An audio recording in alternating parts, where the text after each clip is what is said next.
Now, another really important thing is crowd control ropes, and a really good cheap way to make them is actually just to make them out of ropes and a few boards. So here's some crowd control ropes I put in just to kind of lead people from one door to the next and keep people up off of this hillside as well, where they could trip over something like that cement over there and get hurt.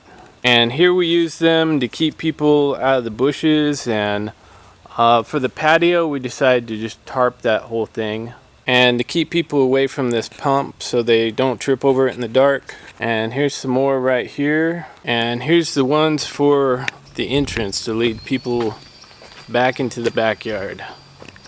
Now these sticks are just the cheap dollar wood from Lowe's, and you want to cut them at 4 feet, and 1.5 feet is going to go into the ground to make it fairly stable. Now as far as the rope is concerned, I would just use the real cheap stuff from Walmart because you're going to need a lot of this.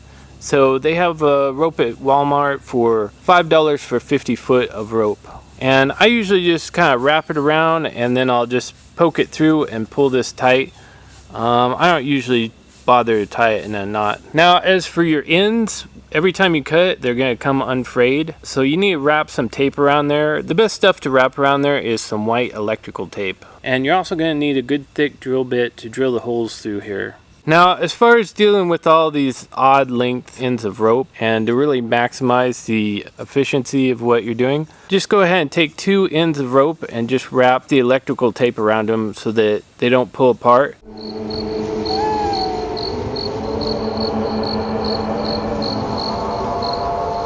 Now the other type of crowd control fence is more like decorative fence, and this is pretty cheap stuff. It's like a 1/2 inch by 2.5 inch, and it's really easy to make. And as you can see down there, you don't really have to put it into the ground, at least if you're going to secure it to the building on either side like I did.